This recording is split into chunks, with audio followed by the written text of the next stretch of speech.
Hey everyone, I'm Neeley, and this is how Jesus changed my life.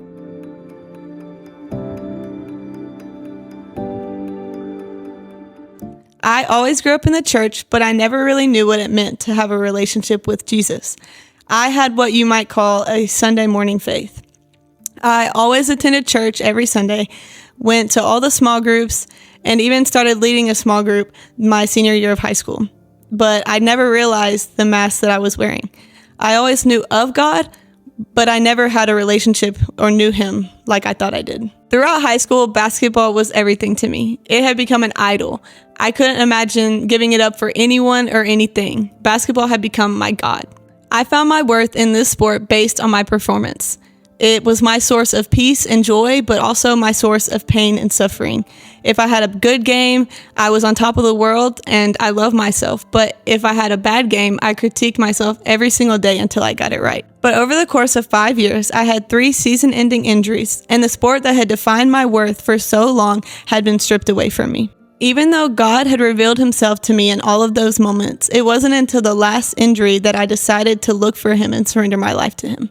As I started my senior year of high school, I decided not to play college basketball. So I messaged all of the coaches that had been recruiting me to share the news. And I texted my high school coach and I told her the news. And I ended the text by saying, "This is going to be the best year yet." My life was great. Everything had turned out exactly how I had imagined it. Until one game at the very beginning of the season, I came down with the ball, twisted my knee, and heard some very familiar pops. And at that moment, I knew my basketball career was over. They carried me to the bench, and this perfect life that I once had was shattered. With everyone in tears and chaos all around, God was still moving. In this time of sadness, Coach Campbell, while the game was still going on, stopped coaching, knelt down in front of me, laid her hands on me, and started praying. She started praying for healing and protection and hope in my life. And it was the first time in my entire life that I'd ever seen someone surrender something to the Lord with such priority. Although I put my faith, my worth, my identity, and my trust in this idol, the Lord still provided for me and gave me the love and the grace that I never deserved. He provided me with a community that pointed me to him day after day as I struggled with this injury. He gave me a spiritual mentor in Coach Campbell, a loving friend in Beth, and a godly man in Christian. And still today, these people lead me to the feet of Jesus. In Isaiah 55, it says, "For as the heavens are higher than the earth, so are my ways higher than your ways, and my thoughts higher than your thoughts." Although this was a terrible situation and I wouldn't wish it on anybody, I now know that it was by God's mercy that he had to remove this idol in my life that had me constantly questioning my worth.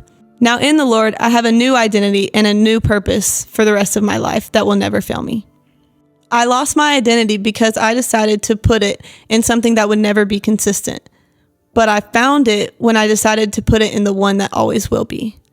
God says that I'm loved, strong, forgiven, blessed, not alone, and so much more. And he says the same things of you too. I want to ask you 2 questions.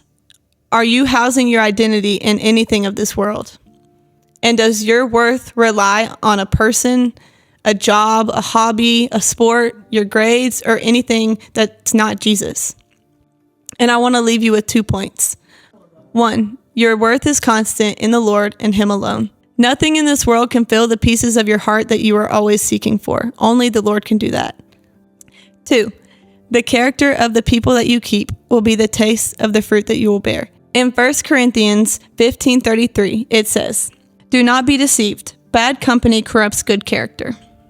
If you are welcoming people into your life that are going to affect how you think, speak, and act, make sure that they are people who are going to help you think purely, speak kindly, and act as a representative of Jesus.